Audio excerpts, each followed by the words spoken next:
అత్యున్నత సింహాసనముపై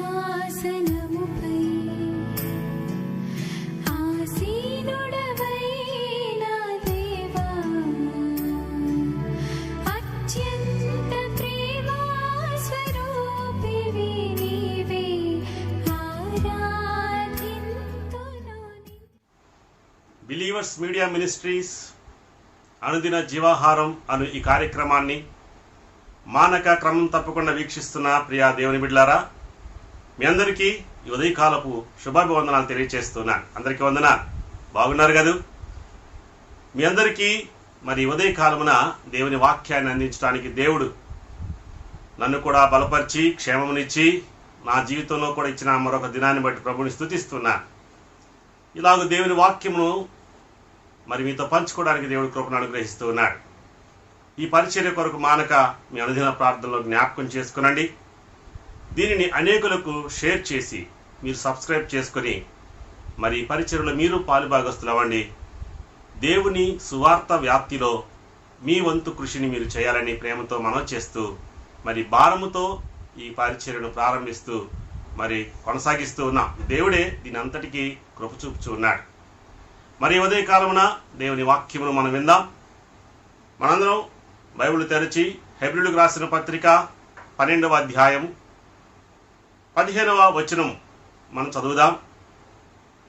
మీలో ఎవడైనను దేవుని కృపను పొందకుండా తప్పిపోవునేమో అనియు, చేదైన వేరు ఏదైనను మొలచి కలవర పరచుట వలన అనేకులు అపవిత్రులై పోదురేమోననియు అనే మాటలు మనం చూస్తూ ఉన్నాం. ప్రియా దేవుని బిడ్డలారా, చదవబడిన లేఖనమును ప్రభు మన వెనుకట్లో దీవించునుగాక. చాలాసార్లు మనం మన యొక్క అనుదిన జీవితంలో తప్పిపోయే అవకాశం ఉంటుంది. గమనించండి, ఒక గ్లాసు పాలలో ఒక్క చుక్క మనం గనక మరి విషాన్ని వేస్తే ఆ పాలన్నీ ఏమైపోతాయి? విరిగిపోతాయి. అలాగే హృదయము అనేటువంటి మన యొక్క అనుదిన జీవితంలో ఆ హృదయంలో విషబీజం ఒక్కటి పడితే మన జీవితం అంతా కూడా, మన శరీరం అంతా కూడా, మన మనస్సు అంతా కూడా కల్మషంతో నిండిపోతుంది. మన భక్తి జీవితంలో, అనుదిన జీవితంలో ఎప్పుడైనా మనం తప్పిపోతామేమో, చేదైన వేరు ఏదైనా మొలిచి కలవరపరచుట వలన అనేకులు అపవిత్రులై పోవుదురేమో అనియు అనే మాట చూస్తున్నాం. ఈ కాలంలో దేవుడు మన వ్యక్తిగత జీవితాల గురించి మాట్లాడుతున్నాడు. ప్రియులారా, మీ హృదయాన్ని కాయండి అని దేవుడు ఈరోజు మనకు జ్ఞాపకం చేస్తూ ఉన్నాడు. దేవుని వాక్యం చెప్తుంది కదా, హృదయం అన్నిటికంటే మోసకరమైనది, అది ఘోరమైన వ్యాధి గలది, దానిని గ్రహింపగలవాడు ఎవడనే మాటలు మనం చూస్తూ ఉన్నాం. కన్ను ప్రతిదానిని చూస్తుంది. కన్ను ప్రతిదానిని చూచి మనస్సుకు దాన్ని తీసుకొని వెళ్తుంది, దాన్ని స్టోర్ చేసుకుంటుంది. అది హృదయము ఆలోచించి ఆలోచించి ఆలోచించి పాపమును కలిగి ఉండడానికి దోహదం చేస్తుంది. అదే పరిభాషలో ఇక్కడ మాట్లాడుతున్నాడు. ఒక విత్తనం పడి మొలకెత్తడానికి కొంత సమయం పడుతుంది. అలాగే మన అనుదిన జీవితంలో మరి అది వేరై మొలకెత్తి వేరు వేసి ఎలాగైతే అదంతా వేళ్ళునిపోయి పాపం మనల్ని పడద్రోస్తుందో, ఈ ఉదయకాలంలో నీ హృదయం అనేటువంటి ఘోరమైనటువంటి ఆ వ్యాధిని గురించి ప్రభు మాట్లాడుతూ ఉన్నాడు. అది ఎంతో ఘోరమైన వ్యాధి కలిగినటువంటిది అని దేవుని వాక్యం చెప్తుంది. పిల్లలు, ఒకసారి అవ్వ ఏదేను వనములో ఉన్నప్పుడు ఆదికాండం 3వ అధ్యాయం మొదటి 2-3 వచనాలు మనం చదివితే అక్కడ రాయబడి ఉన్న సంగతి, అవ్వ తినవద్దు అన్న పండును దేవుడు ఒక చిన్న ఆజ్ఞ ఇచ్చాడు కదా మన ఆది దంపతులకు. నేను సృష్టి అంతటినీ కలుగజేసి ఈ ఒక్క ఫలవృక్షమును మీరు తినవద్దని చెప్పాను కదా, మీరు దీని విషయంలో ఎంతవరకు జాగ్రత్తగా ఉంటారో అని దేవుడు మనసులో అనుకుని పరిశీలన చేశాడు. ఆదామైతే చాలా రోజులు, చాలా సంవత్సరాలు దేవుని ఆజ్ఞను అనుదినము కూడా పాటిస్తూ వచ్చాడు. కానీ ఒకరోజు అవ్వ వెళ్ళి ఆ చెట్టు వైపు చూస్తూ ఉంది. ఇంతలోకి సాతానుడు ప్రవేశించాడు. ఆమె ఆశను గమనించాడు, ఆమె చూపును గమనించాడు, ఆమె వాంఛనను గమనించి వెంటనే అక్కడ వాడు బాణం వేశాడు. అవ్వ దానికి దొరికిపోయింది. పిల్లారా చూడండి, ఆదికాండం 3వ అధ్యాయం. స్త్రీ ఆ వృక్షము ఆహారమునకు మంచిదియు, కన్నులకు అందమైనదియు, వివేకమిచ్చు రమ్యమైనదియునైనట చూచినప్పుడు ఏం చేసిందంట? చూచింది. కన్ను చూస్తుంది ఎప్పుడు కూడా. జాగ్రత్త, నీ కళ్ళు, నీ చూపులు ఎలా ఉంటున్నాయి? ఈ దినాన దేవుడు నీతో మాట్లాడుతున్నాడు. అతి జాగ్రత్తగా మనము మన కంటి చూపును జాగ్రత్త పరుచుకోవాలి. యోబు తన కనులతో నిబంధన చేసుకున్నాను అని రాస్తూ ఉన్నాడు కదా. అవ్వ ఆనాడు ఆ కళ్ళతో చూచి అది రమ్యముగా ఉన్నదట. రమ్యము అంటే దాన్ని ఊహించుకుంది, ఊహలలో దాని రుచిని, దాని యొక్క ఆ అందమైనటువంటి రూపంతో కూడినటువంటి ఆ రుచిని ఊహించుకుంది. కన్నులకు అందంగా ఉంది, తినటానికి కూడా బాగుంటుందేమో అనుకుంది. కోసుకుంది, తినేసింది. పాపమును చేయడానికి ఆమె ప్రారంభమైంది. ఈ రోజున మానవుడు అనుభవిస్తున్న అనేకమైనటువంటి పాప ఫలితాలకు మూలం ఆనాడు అవ్వ తన చూపును అదుపు చేసుకోకపోవడమే. ప్రియా దేవుని బిడ్డలారా, మనం మన హృదయంలో తలంచే తలంపులు ఎలా ఉంటున్నాయి?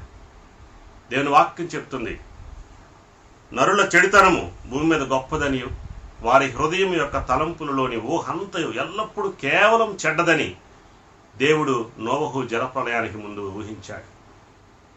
వాళ్ళందరూ కూడా ఎల్లప్పుడూ చెడ్డవాళ్ళు, వాళ్ళ తలంపులన్నీ చెడ్డవి. ఎప్పుడు ప్రారంభమయ్యాయి?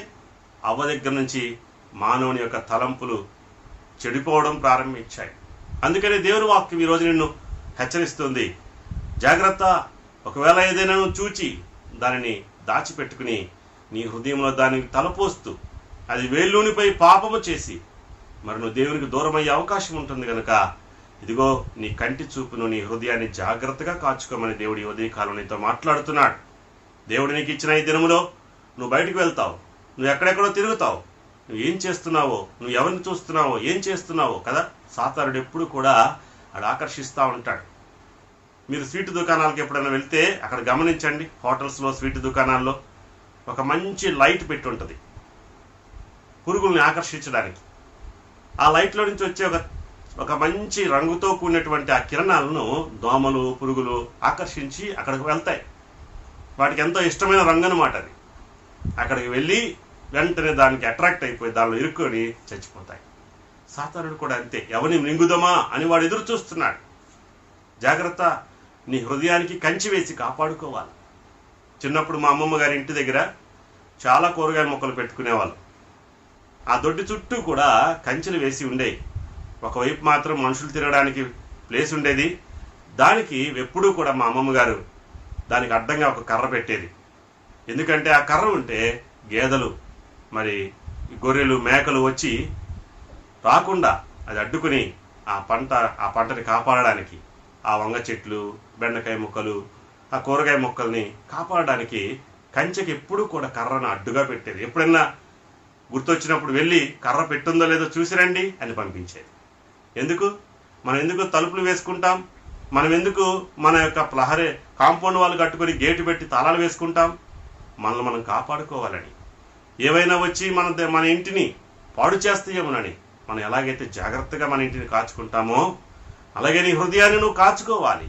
అనుదినం నా కుమారుడా, నీవు నీ యొక్క హృదయంలో నా మాటలు ధ్యానం చేయి, నీ హృదయమును పలక మీద వాటిని రాసుకో అంటున్నాడు. 119వ కీర్తన 11వ వచనంలో ఏమంటున్నాడు? నీ ఎదుట నేను పాపము చేయకూడనట్లు నా హృదయంలో నీ వాక్యమును ఉంచుకొని ఉన్నాను అంటున్నాడు. కనుక ఆ యువతీ కాలమున దేవుడు నీ హృదయమును కాచుకో అని మాట్లాడుతున్నాడు.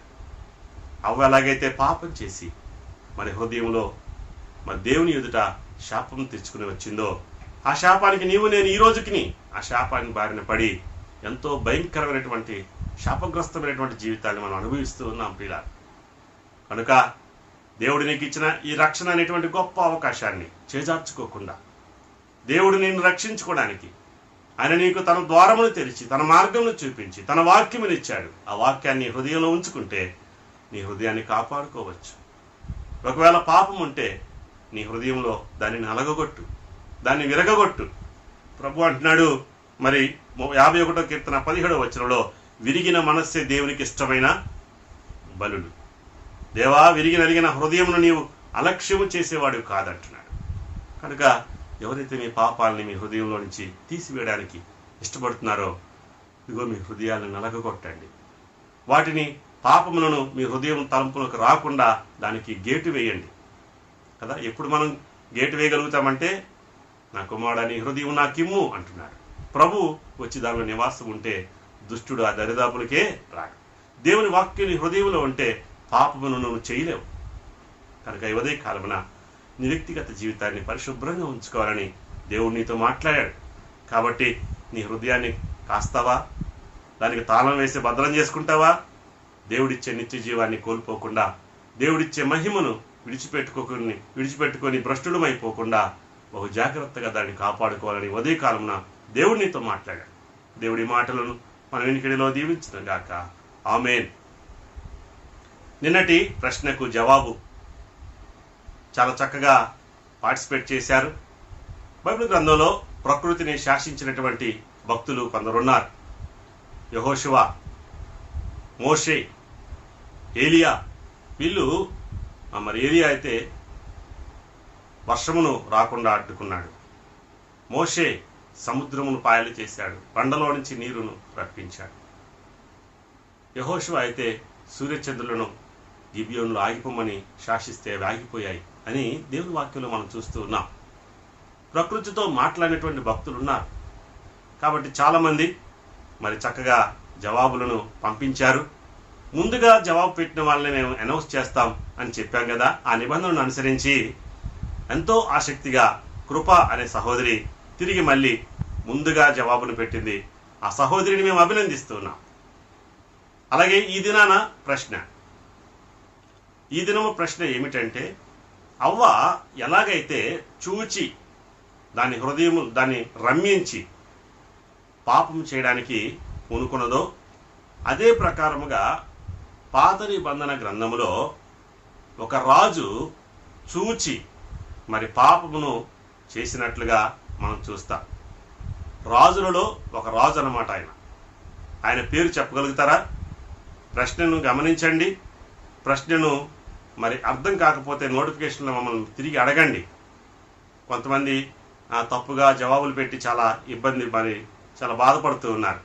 కాబట్టి రాజులలో ఇశ్రాయేలీయులు యూదులుగా ఉన్నప్పుడు రాజులు ఏలారు కదా వాళ్ళని.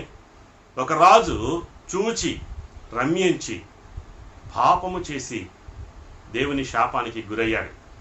ఆ రాజు పేరును తెలియచేయండి. మరి ఈ ఎపిసోడ్లో మీకు మేలుకరముగా దేవుడు మీతో మాట్లాడినట్లయితే ఇంకా అనేకులకు ఈ మాటలను షేర్ చేయండి. ఈ కార్యక్రమంలో మీరు కూడా పాలుభాగస్తులు ఉన్నట్లుగా సబ్స్క్రైబ్ చేసి మరి ఇంకా అనేకులకు దీనిని పంపించాలని ప్రేమతో మనవి చేస్తున్నా. ఇట్లు మీ పరిచర్యలో సహోదరుడు జాన్ డానియల్. మీ అందరికీ మా ప్రేమ వందనాలు. మీకు చిన్న ప్రార్థన. మహాగణుడైన తండ్రి, గొప్ప దేవుడా, స్తోత్రార్హుడా, నీ ఘనమైన ఉన్నతమైన నామాన్ని బట్టి నేను స్తుతిస్తున్నా. మమ్మలను ప్రేమించి మా బ్రతుకు దినాలలో మీరిచ్చినటువంటి నాయనా మరొక దినాన్ని బట్టి స్తుతిస్తున్నా. ఈ ఉదయకాలమున మీ హృదయములను కాచుకొనండి. ఒకవేళ నాయనా ఏదైనా మా హృదయంలో మొలకెత్తి వేరుపారి అది మమ్మల్ని నాశనానికి నడిపిస్తుందేమో జాగ్రత్తగా చూసుకొనమని నీ వాక్యం హెచ్చరించిన రీతిగా మా ప్రియులకు నాయనా మాతో మీరు మాట్లాడిన ఈ మాటలను బట్టి స్తుతిస్తున్నాం. ఎదుట మేము పాపం చేయకుండా ఉండాలంటే నీ వాక్యాన్ని మా హృదయంలో ఉంచుకోవాలని, నీ వాక్యములను మా హృదయమును పలక మీద రాసుకోవాలని, విరిగి నలిగిన హృదయమే నీకు ఇష్టమైనదని ఈ వాక్యం ద్వారా నీవు నాతో మాట్లాడావు. అయ్యా, ఎవరైతే ఈ మాటలు విన్నారో వారు వారి హృదయాలను కాచుకొని దినమంతా జాగ్రత్తగా నీ యందు భయభక్తులతో జీవించడానికి నీవు కృప చూపించండి. బిడ్డలు వెళ్ళు ప్రతి స్థలములో మీరు వారికి తోడయుండి క్షేమమును దయచేయమని అయ్యా, వారి రాకపోకల్లో వారి పనులన్నింటిలో మీరే కృప చూపించండి. ఎవరైతే ప్రార్థనలు ఏకీభవించి వారి ఉద్యోగములకు వారి పనులకు వెళుతున్నారో అయ్యా, వారందరికీ వారి పరిపాట్లన్నింటిలో నీవు తోడై ఉండండి. వారి పంట పొలాలను మీరు దీవించండి. వారి యొక్క ఉద్యోగంలో మీరు ఆశీర్వదించండి. అయా వారి చేతి పనులను మీరు ఆశీర్వదించమని ప్రార్థన చేస్తూ, అయా ఇళ్ళ వద్ద ఉండి పనులు చేసుకున్న స్త్రీలు నాయన నీ యొక్క మాటలు విన్నారు ప్రభు. నీ మాటలు ఇంకనూ వారు చక్కగా అధ్యయనం చేయొచ్చు ప్రభు. క్విజ్ కార్యక్రమాల్లో పాలు పొందొచ్చు, చక్కగా దానికి జవాబులు ఇస్తూ ఉన్నటువంటి ప్రియులందరిని బట్టి ప్రార్థన చేస్తూ, ప్రతి ఒక్కరిని పేరు పేరు వరుసను మీరు దీవించమని, ఈ దినమంతా నీ కృపలో భద్రతను క్షేమమును దయచేయమని, ఈ మనవులన్నీ మా ప్రభువును రక్షకుడైన యేసయ్య నామమునే స్తుతించి ప్రార్థించి అడిగి వేడుకొనుచూ ఉన్నాము తండ్రి, ఆమేన్. మీ అందరికీ మా హృదయపూర్వక వందనాలు తెలియజేస్తున్నాను. అందరికీ వందనాలు. God bless you all.